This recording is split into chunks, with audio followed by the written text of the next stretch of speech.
you would not be okay with it. Not in the cold light of day. Wouldn't I? You don't have to do this. Don't I? Betsy. Hey everyone, in this video, I want to discuss a new Kim theory I have after watching the first 4 episodes of season 6. Now, before I go any further, let me just give the disclaimer that this is one person's ideas and it is a theory. Spoilers ahead for everything leading up to season 6, episode 4. In my Kim Wexler character analysis video, which I'll link above and drop also down in the description, I talk about how I think she might end up in Kansas City.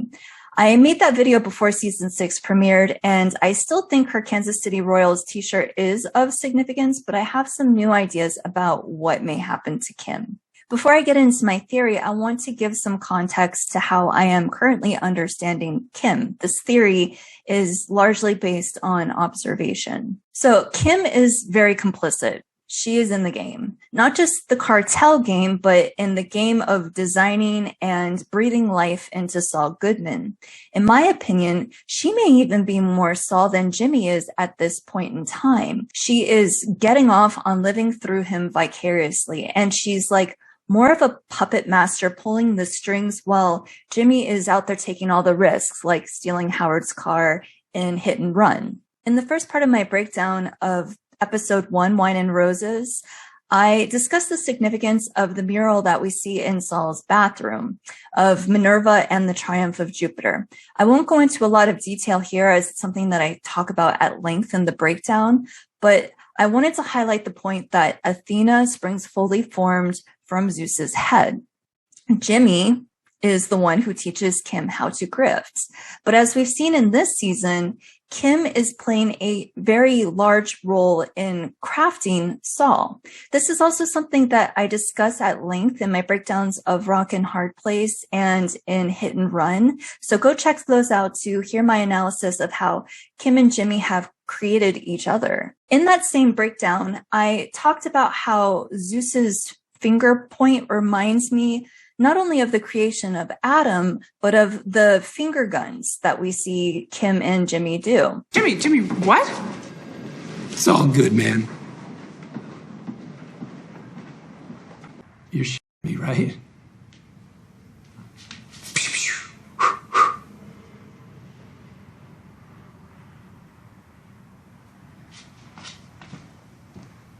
It's as though that with that gesture, they have sparked something in the other. It is the creation of Saul. In Winter, Jimmy is literally taking on the identity of Saul Goodman. This is the scene where he tells Kim that he is changing his name officially to Saul Goodman. In Something Unforgivable, Kim proposes the plot against Howard. She is trying on the Saul suit herself. Kim gets herself into the cartel game when she goes to see Lalo in jail in Bagman. It is in this scene that I think we see some foreshadowing of what may happen to Kim, namely that she ends up behind bars. Now, this isn't a novel theory. It's even one that I address in my Kim Wexler character analysis video, but my theory has evolved a bit. But before I explain further, I want to look at the other visual representations of Kim behind bars or bars across her. It is a trend that has continued into the season, and we see at least one representation in every episode. In Wine and Roses, we see her behind bars when she is at El Camino. In Carrot and Stick, we get this shot of her inside the Kettleman's trailer with the red bars running through her. AC Dancy pointed this out in the comments on my breakdown of that video. The color red may perhaps be symbolic for Kim's criminality. And I think this shot is really interesting, though, because it also shows that her head is still in the blue. So you have the blue behind her head, and then you have the red bars running behind her body. She thinks logically, but deep down, her motivations are coming from a different, more nefarious place. I think the scene between her and Suzanne Erickson in Rock and Hard Place is really exemplary of this mind-body split. As Suzanne tries to reason with her to persuade her to convince Jimmy to do the right thing, Kim goes on the defensive big time. So make sure you check out my analysis of that scene for more on the becoming of Mrs. Goodman.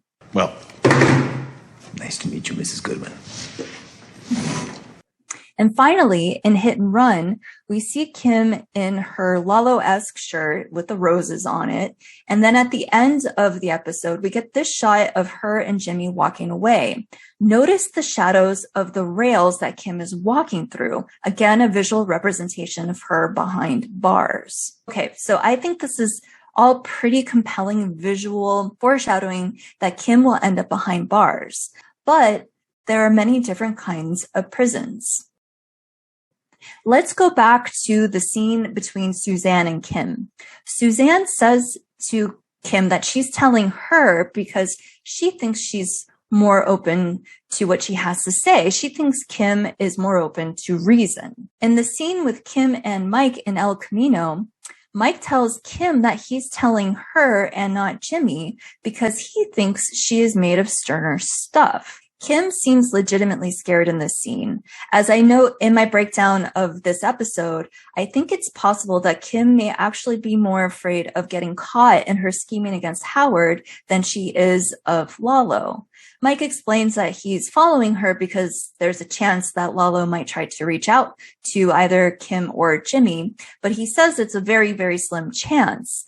As I noted in the breakdown of this episode, it's the same thing that Marie says to Skylar in the finale of Breaking Bad, but then we see Walt in her kitchen. I want to take a look now at this scene between Mike and Gus from Hit and Run. When Mike and Gus chat about the possibility that Lalo is still alive, Mike asks, well, then where is he? Look at how they decided to cut this scene. Lalo Salamanca is alive. And where is he?